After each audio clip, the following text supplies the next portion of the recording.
I do want to start us off with the sporting chat with something that I put in the newsletter yesterday. And we'll swing back around to the rugby league. Got a few rugby league takes, nuggets, bits and pieces to digest after a fairly epic grand final day. Once again, Panthers went 4 in a row with their Aotearoa Kiwis prop combination of James Fisher-Harris and Moses Leota. Sydney Roosters won NRLW with Amber Hall, Otessa Pule and Tiana Davison in the team. But the Panthers, and I've got this GIF in the newsletter, and it's the kickoff. And I'm watching it right now. And it's just about to start again. So we got the kickoff. And the Panthers are steaming downfield. And then, out of nowhere, Moses Leota just pushes Harry Grant over. Tui Kamikamica, the biggest dude in the Melbourne Storm team, he runs into Scott Sorensen and Paul Alamotti. But really, he's running into like 5 Panthers who just swarm on him. And just basically... it ends with Leota and Fisher-Harris just laying all over him.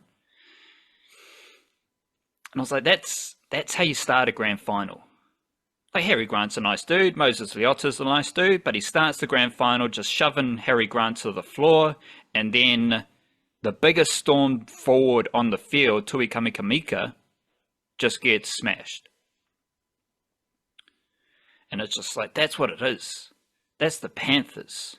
That's who they are, that's what they do, and that's why they've won 4 grand finals in a row. And of course, when we're talking about the physicality, owning the middle of the field in a game of rugby league, doesn't get any better than James Fisher-Harris and Moses Leota. And I'm not sure if you caught this one. I'm curious about your perception of this. Adam Whenua-Blake, best prop in the game. Dalian prop of the year. Big man stats. I'm in this like phase where I'm looking forward to the Warriors with Fisher-Harris, but I don't want to go too far into the future because it's not as good as the present. The present is a gift. That's why it's called a present. That's some cliche mindfulness today. So Fisher-Harris and Whenua-Blake, they both played 23 games this year. Whenua-Blake pretty much doubled everything that Fisher-Harris did. Fisher-Harris scored 4 tries. Whenua-Blake scored 8 tries. Fisher-Harris had 37 tackle breaks. Adam Whenua-Blake had 84 tackle breaks. Fisher-Harris had 14 offloads. Whenua-Blake had 24 offloads. Fisher-Harris had 128 meters per game. Whenua-Blake had 175 meters per game. Fisher-Harris had 990 post-contact meters this year. Whenua-Blake had 1,698 post-contact meters this year. Whenua-Blake roughly doubled Fisher-Harris's stats. But I feel a whole lot better about the Warriors with Fisher-Harris in the team. And it's an interesting learning moment for me, because obviously we appreciate the stats. Stats are very useful when diving deep into the sporting realms as we do. However, Fisher-Harris and Leota, they both, like, since the Panthers started this grand final run, and since they started as the starting prop combination, because Leota came off the bench in 2020, it was Aussie James Tarmo. He was starting prop alongside Fisher-Harris in 2020 when the Panthers lost to the Storm. In this phase, Fisher-Harris and Leota had their lowest average run meters per game this year. Fisher-Harris, he was up to like 174 in 2019 or something. When Leota came into the starting team, he was over 100 meters. And Fisher-Harris has dropped to 128. And Leota went below 100 meters per game this year. So their stats have gone down, let alone their stats being in a completely different zone to Whenua-Blake, but they win. And they win because they do a lot of stuff that doesn't involve statistics. And for folks in Aotearoa, that's just mana. And Fisher Harris, he's the mana man. Moses Leota's pretty hearty as well. And I think when we're looking at what the Warriors need, forecasting forward, they were one of the best running teams in the NRL this year. They were near the top of the league, if not the top of the league off the top of my head, for post-contact meters, for run meters, for all of that. Whenua Blake's a large part of that. And they didn't win. So I don't think the Warriors need more running meters. If they were first or second for running meters and or post-contact meters and they didn't win many games, they don't need more running meters. They need some mana. And that's what Fisher Harris does, and that's what Fisher Harris is bringing that I don't really think Adam Whenua Blake brought in. So for me, this NRL Grand Final for the Panthers, we're very lucky that we've got this Fisher Harris and Leota combination that we can hold tight to with the Kiwi-NRL perspective. And just watching them get busy throughout the game was another reminder that these dudes just own the middle of the field in the most ruthless sport in the world. And that's bloody fantastic. So shout out to James Fisher Harris and Moses Leota. Also shout out to Scott Sorensen, late call up, and he basically had his best game of the season. Definitely his busiest game, 70 minutes, having not done a whole lot in the weeks before. So shout out to him. Maybe he's in the NZ Kiwis squad coming up soon as well. But just love the Fisher Harris Moses Leota combination. It's all over in the NRL. Fisher Harris is going to the Warriors. Leota will hold it down for the Penrith Panthers. Obviously, they might be up again for the Kiwis. But it's a beautiful thing to just see two dudes who aren't the biggest. They're not the fastest. They're not the most skillful. They don't make the most meters, but they win. At the end of the day, that's all that matters. Yeah, that's a pretty fascinating comparison, the Fisher Harris versus Whenua Blake one, because that's like, yeah, I don't know. Like, I'm trying to think of other examples of players who I would put in that, who like either, because it's not that Whenua Blake is getting empty stats. Like, those are tough meters he's getting. Yeah, he's playing well. He had a good season. They voted him Dalian Prop of the Year, so he clearly had a very, very good season. And some of that as well is like, if he played for the Panthers, he would be winning games potentially by doing the same stuff. Like, you could translate that performance over. I don't think but he'll then be at doing, the same time, like, he's not taking the same amount of runs. No, I guess he wouldn't be, would he? Because you've got more people lining up to take those runs and spreading it a little bit. And a different system. A different system. Yeah, of course. So yeah, that's I mean, it's the Warriors season is hard enough to get a head around anyway, without trying to hyper analyze things even more. But there is and yeah, like how much of Fisher Harris's stats are like, I expect his run meters will go up playing for the Warriors. I expect that is like his workload potentially his minutes played even. I don't know, but this is all like remains to be seen stuff anyway. I can't be too hypothetical about it, but like how much of that stuff is because he's in a good team? How much of Whenua Blake stuff is just like because he wasn't in a particularly good team? Do these things translate? Well, what we do have for certain is Fisher Harris's whole career proving that they've been winning pretty much the whole time he's been there, and he's had victorious efforts with the Kiwis and being an important leader there. And then ultimately, I guess what it comes down to sometimes is, because players can be great in different ways, I think the most encouraging aspect about the way that Fisher Harris can impact the Warriors is probably less about how great he is, because you're swapping one great prop for another great prop. They're great in different ways, but that doesn't matter. They're both excellent, like elite players in their position. I think maybe the best, most encouraging thing about how the impact that Fisher Harris can have on the Warriors is less about what he does on a rugby league pitch and more about the way people talk about what he's like off of it. And that stuff is flawless.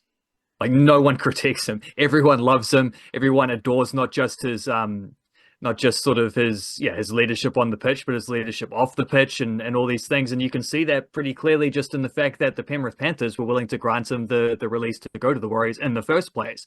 Like that's the respect they held him in, as they felt that they kind of owed him that. So as far as just impacting successful rugby league teams, sporting teams in general goes, I mean, that's always one of the most important things to look for, I think. And it doesn't show up in the stat sheets. It doesn't. Sometimes it only shows up in like in hints and stuff like that. Although often when people have a beloved teammate, you do hear about it. They will tell you that they have a beloved teammate because teammates recognize that stuff more than anyone. Coaches recognize that stuff more than anyone. Fans of teams will recognize it too. They see it. And Fisher Harris is like 10 out of 10 in all those categories. So I don't think it's a coincidence that you're seeing just how like four premierships in a row. You know, this is a dude who's gone out there and done that because of the kind of guy that he is, with a little bit of God-given talent on this, just a little bit of that as well, sprinkled on top. The thing I'm most excited about for next season with the Warriors is Fisher Harris and Mitch Barnett. Because Fisher Harris has a pretty good partner in Moses Leota, and they have a lot of like connection with each other over a long period of time. But Fisher Harris and Mitch Barnett, that might be crazy as well. A lot of what you're talking about, Lo, is like off-field stuff. Yeah. But when you watch Fisher Harris on the field, completely separate to the stats, he owns the middle of the field. Him and Moses Leota, they win collisions, they ragdoll people, they lay all over them, like they dominate them. And one other thing before we segue out of the rugby league is like the Panthers, you've got, let's say it this way, you can put Isaiah Yeo, Nathan Cleary, Jerome Luai, and Dylan Edwards, you put them into any other NRL team, they're going to be pretty good. If you put Fisher Harris, Moses Leota, Liam Martin, and Brian To'o into any other NRL team, I think you're going to have the same impact. Because those dudes just play at a completely different speed, they play at a completely different vigor, like the physicality, the brutality, and just the energy they play with. I think it is as influential as the skill of the spine players I talked about. Because Liam Martin, he's a psycho. Brian To'o is the best winger in the competition. And then you have Fisher Harris and Leota. So it's kind of crazy. Like the players who are like less heralded, less celebrated, I think it's actually them who drive the winning intangibles, like the physicality, the vigor, the speed, the energy. And that's Liam Martin summed up. Like that dude's a psycho. Fisher Harris, Leota, Brian To'o. Those dudes are brutal. And like, let's say for this example, if you put Brian To'o, Fisher Harris, Moses Leota, and Liam Martin into the Broncos, if you put them in the Warriors together, wowee. If you put them in the Dragons are a finals team. And that's not even bringing in the Panthers halves combination, right? Like that's just the two props, an edge forward and a winger. To me, that's the best like summary of what the Panthers are up to, and it's the best summary of what Fisher Harris and Leota offer a NRL team. Which would you prefer? Which quartet would you prefer to be injected into the Dragons? Like, what do the Dragons need? And then how do you feel about that? Well, I don't think you can go wrong either way. Like, like you said, you're getting, I mean, just the way in which, because when there's a lot of legacy chat at the moment about the Panthers, because 4 in a row is pretty astounding. And I did get stuck on the line from, I think it was Jerome Luai afterwards saying, like, no one's ever going to do this again. I'm thinking, well, they might. you know, 5 years ago, people would have said no one had ever won four premierships in a row, and that's happened. So you know, there's no reason why it couldn't happen. If you're the defending champions, stands to reason you're probably the most likely team to win again next year because you've already established yourself as the best team. Do that 4 times in a row. There you go.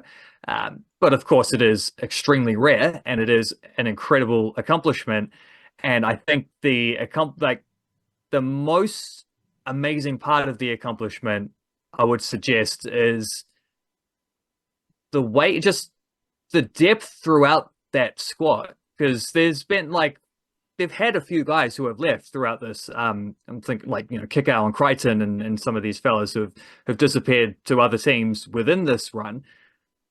They haven't stopped winning yet. I think Luai and Fisher Harris and whoever else might depart is probably a bigger, more sort of fundamental blow to what they do. But yeah, you could take their creative spine, or you could take the maniac forwards and put them into any team, and that team gets a whole lot better. I don't know what the Dragons need specifically. I think the creativity would go down very nicely, but also the physicality would go down very nicely. I think if you're a team outside the top 8, you take either.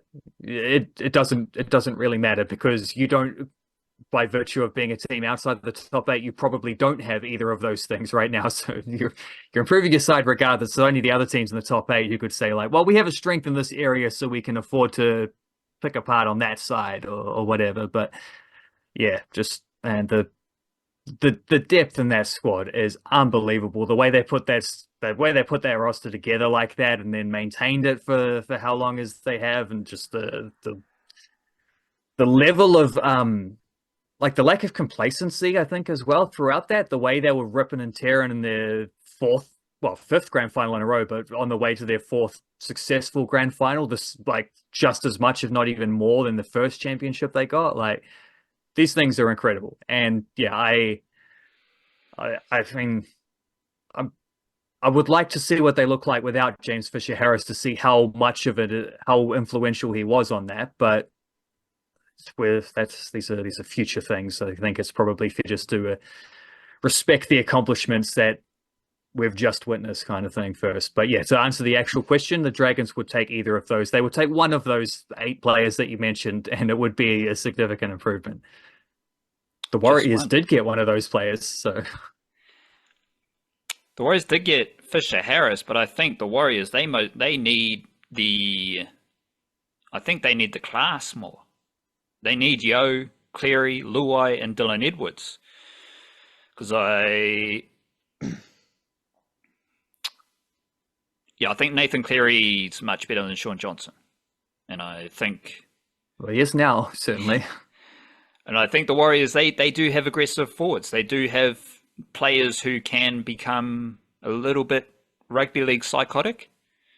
But I think the Warriors, they most need that polish, that class. And if you didn't choose one, so I'm going to choose one for the Warriors, and I think the Warriors, they would benefit from the Yeo, Cleary, Luai, Edwards spine.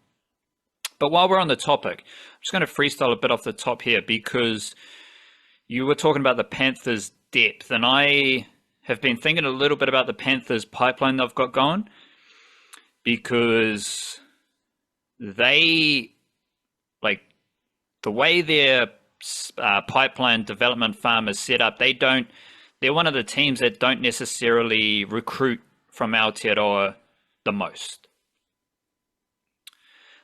Compared to other NRL teams who have multiple, 3 or 4 juniors from New Zealand in all of their junior teams, the Panthers don't have that. And it's understandable why. They don't need them. They're doing all right as it is. And if we compare this to the Jersey Flegg Grand Final, which Cassius Tia was instrumental in for the Bulldogs at halfback. He's from Auckland. Maris Jr., who plays a lot of winning junior footy in Australia. He was a very good half for the Roosters. Then he moved to the Bulldogs, helped the Bulldogs win the Jersey Flegg competition. The Bulldogs Jersey Flegg team who played the grand final, Cassius Tia, Maris Jr., Whamai Toilalo, Urahuhu Jr., and Callum Donaldson is a West Coast junior. The Sharks, they had Salisi Ataata Otahuhu Jr., Felix Fa'atili from Hornby, and a shout out to Richie Tupuaile, always keeping track of him because he's a big bopper from Christchurch as well. The Panthers, like, we've talked a lot about the Bulldogs. The Bulldogs love Aotearoa. They're using Aotearoa as a main recruitment ground for men and women. The Knights have a lot of Kiwi-NRL juniors, and the Knights recruited Francis Manulelua from the Panthers after the Panthers won the battle for Manulelua when he was leaving King's College. He could have chose from any rugby league team or any rugby union team. And he was in the Warriors system while he was at King's College. But he went to the Panthers. And now he's at the Knights. But I think that's a great stop if you're a youngster trying to get better at rugby league. Just spend a couple years in the Panthers system, see what happens, and you'll get better. But right now, the only significant notable juniors that I know of in the Panthers pipeline from Aotearoa are the Va'akolo Fafita brothers. I think it's Josiah and Jodeci. So they're the only dudes in the junior system who are from Aotearoa. I think they're from Otara, they're Otahuhu juniors. But now the Panthers have, like, Manulelua's moved to the Knights. You've got Preston Ricky from the Hokianga, but he's with James Fisher-Harris. He's still with the Panthers. Dayon Amatuanai, he's from Otaki, I think.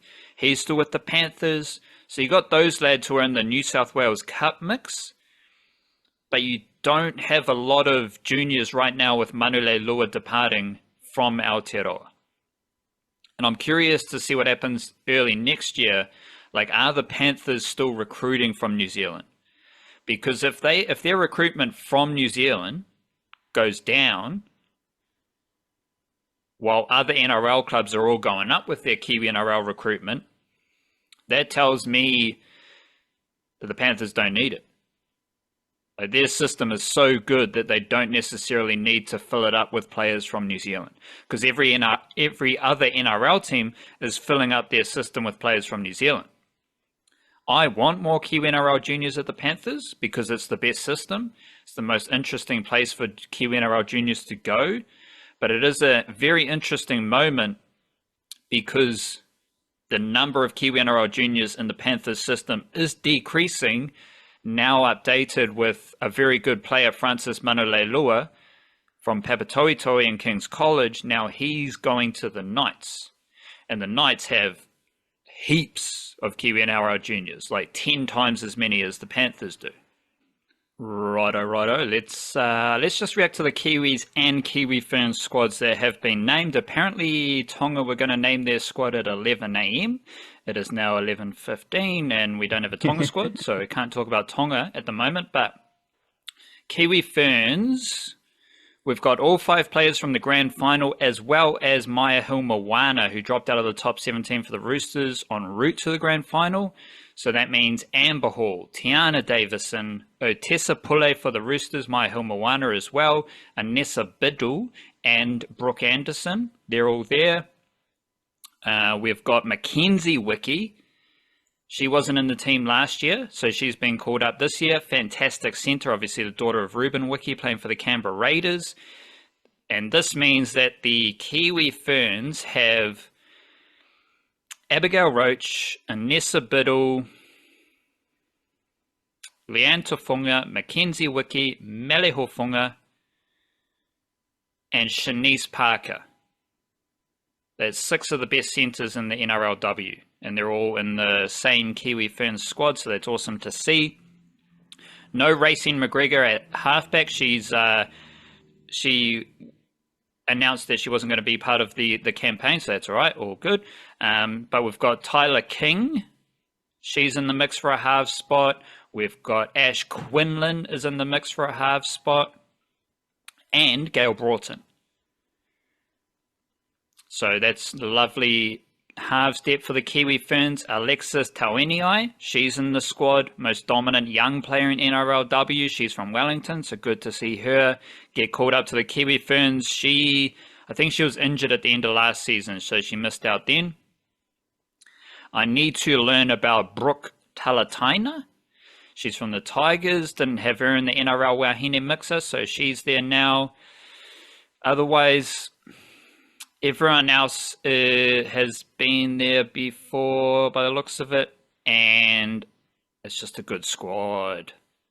I wrote in the newsletter yesterday that I think women's rugby league is better than men's rugby league in New Zealand, and this squad is as good as it can get, give or take some injuries and unavailabilities. So I love the Kiwi Ferns squad, love the power, love the skill, and they're just awesome. Shout out to the Kiwi Ferns. Just scrolling through it one more time. Yeah, nothing else too crazy there. Kiwi squad. There's like a lot of people look at this international rugby window, the Pacific Championships, and they think, oh, the best players aren't playing, so it's going to suck. Like, the best players aren't. I think some dude, some joker on New Zealand Herald, he just, international rugby league hangs in the balance because all the players pulling out and all this stuff.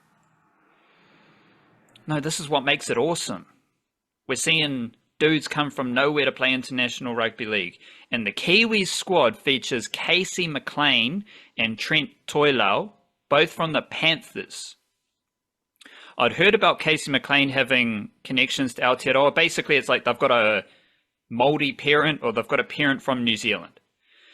To me, that's not enough to chuck them as like Kiwi-NRL, the same as dudes who play junior footy in New Zealand, or someone like Scott Sorensen who's got the whānau.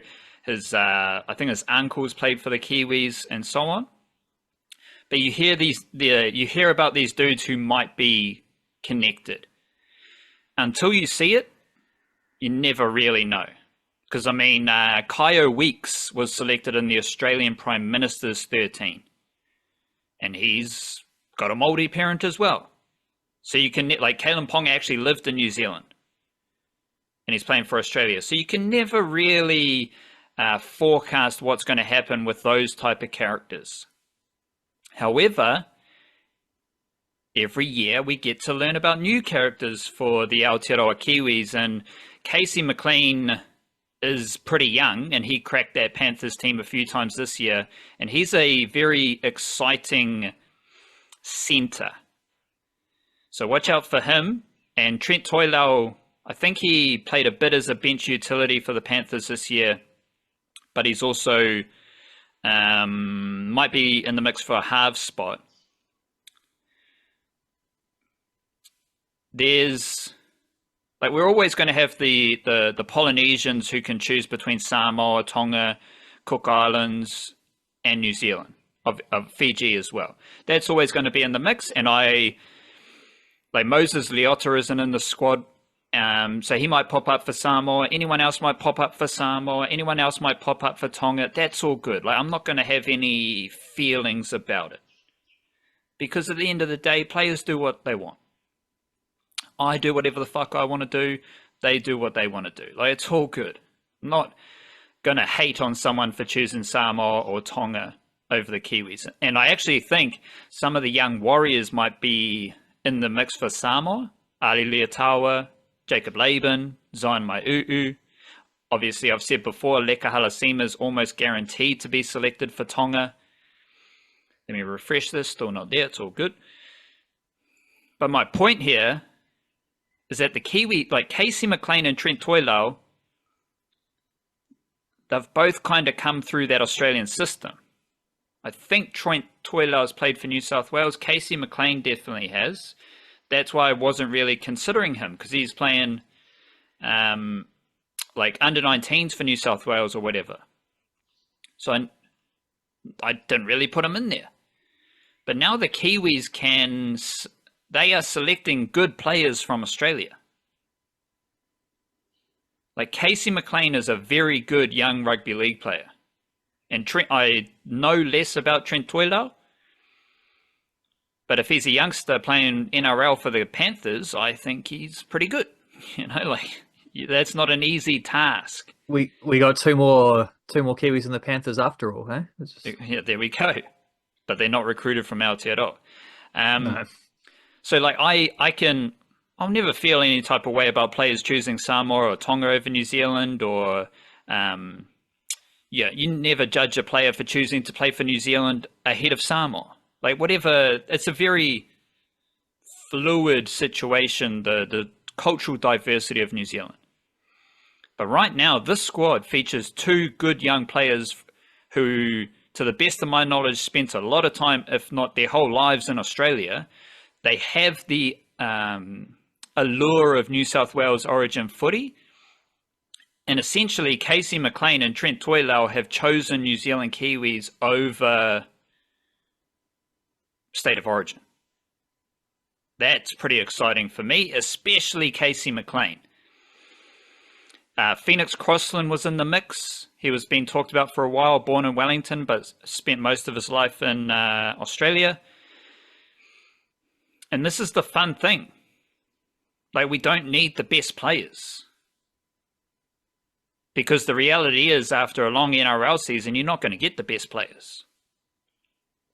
But you're going to get a lot of different players and quirky players, funky players.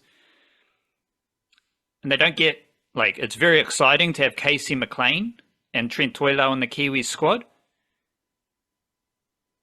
I wouldn't say it's exciting, but it's quirky to have Peta Hiku in the squad. Yeah, picked out a Super League, didn't he? So why has this happened? He must be playing all right in the Super League. But the way they've selected the team with Casey McLean, he's a very good centre, I think they just needed a bit of mana. Bit of old, an older head. Kaumatua. That's all Peta Hiku is. Like, he might play a few games, but I think he's a good veteran of New Zealand Rugby League, considering he can play centre, wing, fullback. He can do a bit of everything. But I don't think he's going to be starting many games. But he's just a good person to have in the squad. And I think that's a nice little selection for him. Otherwise, considering all the players that are out, which is understandable considering the calendar and the schedule, it's a pretty similar team that defeated Australia. It's a pretty similar team that defeated Samoa 50-0. It's a pretty similar group that went 80-0 in those two games last year. Like, you're still going to have Shans Nickel-Croxdale at fullback. You're still going to have Jermaine Isako on the wing. You're still going to have Matthew Tomoko as centre. You're still going to have Jerome Hughes in the halves. You got James Fisher-Harris and Joseph Tapine. They're still there. Leo Thompson's still there. Isaiah Papali'i's still there. Griffin Neem's still there. And the players that they're bringing in, Marata Niokore, Scott Sorensen. Those are pretty solid NRL performers who can step up to international footy. Let alone, like, Nofahu White and Keanu Kinney were in the squad last year. William Warbrick, he was locked in for the squad this year. Aaron Clark, I think he's played his way in as a small forward who can cover a bit of hooker. Be interesting to see if he does play hooker, because that might forecast his role with the Warriors. But I think he's more of a small forward for the Kiwis.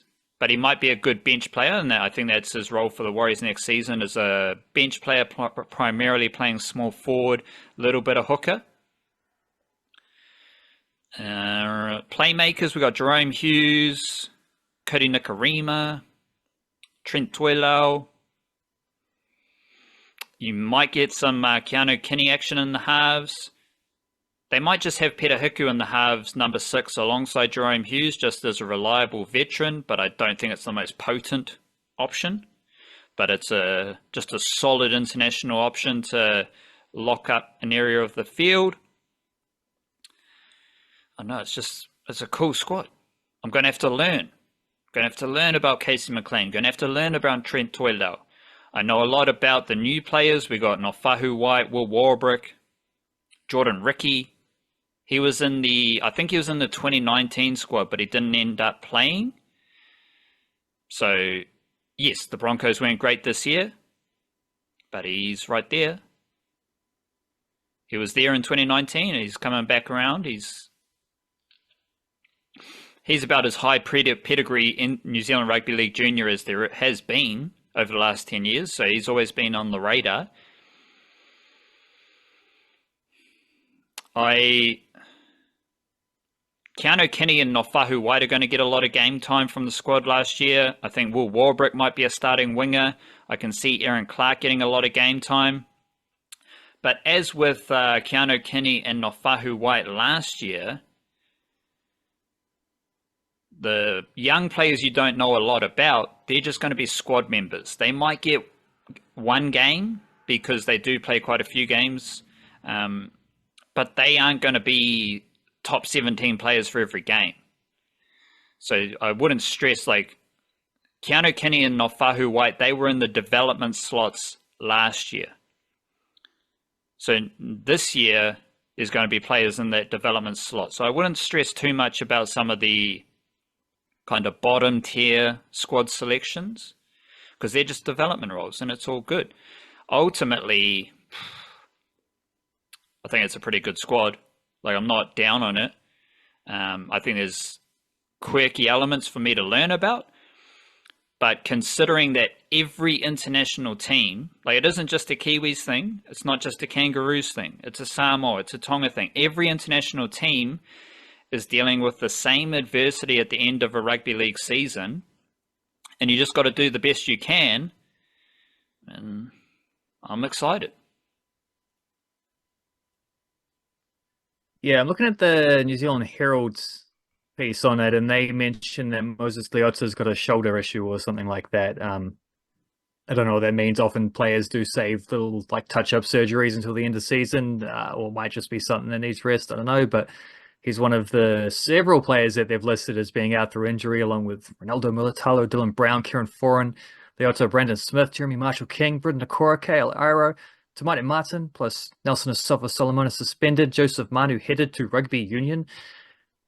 That's a lot of players, and I don't know what the Sharks are doing here, right? Because there's a lot of Sharks players that are suddenly injured just ahead of a Kiwi squad announcement. But also, like, don't necessarily miss anyone from there. Looking at that squad, you rolled through some of the crossover of the win against Oz last year, and that alone tells you they've still got the spine in stock. They've still got their big dominant forward back in stock. Like, there's a strong team drawn from some really good depth. You got experience. You got sort of you got great experience in there and a bunch of debutants. I like it. I like that kind of thing. I like that balance that they've got there, and I like the ways in which it seems like it's been a big deal. I don't know why people keep wanting to talk about International Rugby League struggling. It's like these players all want to be there. There's like scrambling over who's going to get selected. Obviously, you have to put your career first in general, but if you're injured, you can't play, whether it's a club game or an international game. So that doesn't matter. All those guys that were listed there were injured. Like, they have legitimate reasons to not be there. It's not just wanted to go to Bali for the holidays or whatever. That's not the case. I think Sean Johnson, they said as well, was injured, which is why he wasn't going to get a summons. I don't know that he would have anyway. I think that was maybe a little bit more sort of media fan wishful thinking. But yeah, it's a strong squad. There's nothing else we should have expected. There's great depth in Kiwi Rugby League, and these guys are going to go and rip in. You reckon chance fullback, or you reckon there's a chance to play halves and Keanu Kinney starting fullback? Although you mentioned Kinney could play halves maybe with Hughes, so that does seem to be the biggest thing in this bit. Like, how's that half combination work? They have options here. Peter Hiku, like you mentioned, can play half. Trent Toilau, apparently, not a guy I'm familiar with, but you certainly trust your opinion whenever you roll on these guys. Aaron Clark, maybe at a stretch. Like, there's a few options there. You got an inkling, an early sort of idea on any of that stuff? I'd rather have Nickel Clockstar defending in the front line than Keanu Kinney. So I'd rather have him at number 6 and Keanu Kinney at fullback. But we do have the Tonga squad. Ooh. And we've got the Tonga women's squad. The Finau sisters, Tatiana Finau, Claudia Finau, they're from Auckland. They've been playing in the Raiders team, youngsters, recruited by the Bulldogs. And the Tonga also have Paia Uelu, who is from Auckland. I think she's a Manurewa and Howick Jr. She was just signed by the Bulldogs for NRLW next season. She's been, she was in the Bulldogs system, I think, this year, maybe last year as well, and obviously recruited from New Zealand, as the Bulldogs are doing a lot of. And now she's been signed to the Bulldogs NRLW squad, and she's been called up to Tonga.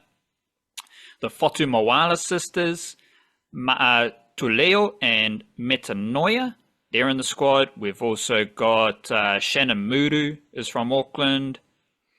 And Lavinia Tauhalaliku is also from Auckland. She's signed to the Warriors next season. She's in the Tongan women's squad. The Tongan men's squad is pretty standard. There's not too many intriguing players here. Specifically from Aotearoa under the Kiwi-NRL umbrella. You've got Siwa Wong choosing Tonga again, Satili Tupanuia, Maris Jr., Jason Taumalolo, Papakura, Otahu, Tuilola here, I think it's a Maris Jr. Isaiah Katoa's kind of from Wellington. Saliva Havili, Manurewa. So it's a pretty solid Tonga crew. Yeah, solid, I'd say. Not necessarily spectacular, but again, like, I don't think the Kiwi squad is spectacular, but it's very solid, so I like it. Not sure what we're going to get for Samoa. I have to wait and see. I think Samoa has the biggest crossover, like the biggest kind of curious eligibility stuff with New Zealand Rugby League especially, so it'll be interesting to see what happens there. But obviously, you said Moses Leota's having surgery or rehabbing. I don't, injured. They didn't specify beyond that, just said shoulder. So he's not going to be lining up for Samoa, one would imagine.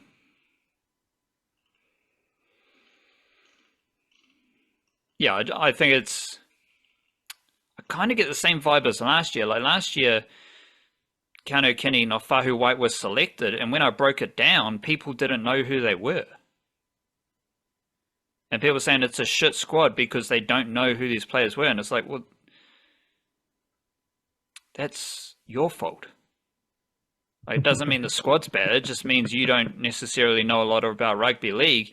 And anyone who's deep into rugby league knows that Casey McLean is he's a bit of a monster, to be honest. Like, he's probably, I think he's younger than Ali Leotawa, doing similar things in the NRL. I think he might be bigger than Ali Leotawa.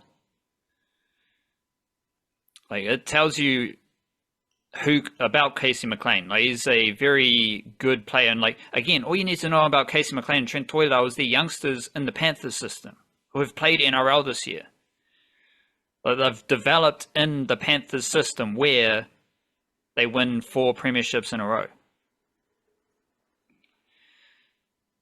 As we have been tracking over the years, 2 Warriors players. Plus 2 incoming Warriors players.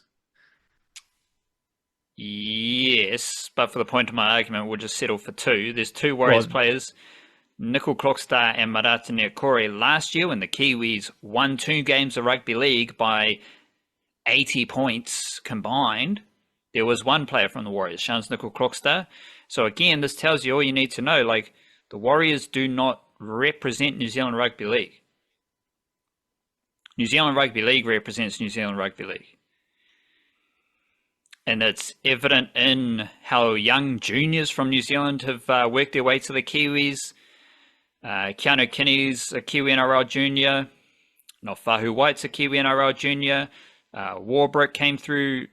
He dabbled in rugby league in New Zealand. Leo Thompson played junior footy, rugby union in New Zealand. Like Jordan Ricky's a Kiwi-NRL junior. Papali'i, like a lot of these dudes. Griffin Neame from the West Coast, Kiwi-NRL junior. So there are those players who are earning international footy as Kiwi-NRL juniors with the connection to rugby league communities around Aotearoa. But there's something, it feels like there's something brewing with the Kiwis mana where they can attract players. And I keep coming back to it. Casey McLean and Trent Toiler run the team. And the Kiwis seem to be able to attract these players, and I think that's a pretty good sign about what New Zealand Rugby League's doing. I think it's a bit more it's a bit easier in the women's side, but they're still able to attract players who do have eligibility choices to be made. Like at the moment, Mele Hofunga still wants to play for the Kiwi Ferns. She's a pretty hearty Tongan basically from Mangere East, but she wants to play for the Kiwi Ferns. Shanice Parker's an Aussie who wants to play for the Kiwi Ferns. Brooke Anderson, she's an Aussie who wants to play for the Kiwi Ferns. Brianna Clark, she's an Aussie who wants to play for the Kiwi Ferns. Let alone the Kiwi-NRL juniors like Alexis Taueniai, who left New Zealand a few years ago and then dominated NRLW. So, I don't know, it's pretty cool. I just like this time of year. I like seeing new faces, learning about new people who want to represent Aotearoa, and it's all there in both squads. Still waiting on the Samoa squad. Don't know when that will be named, but we now transition to International Rugby League, and we transition to the end of the podcast.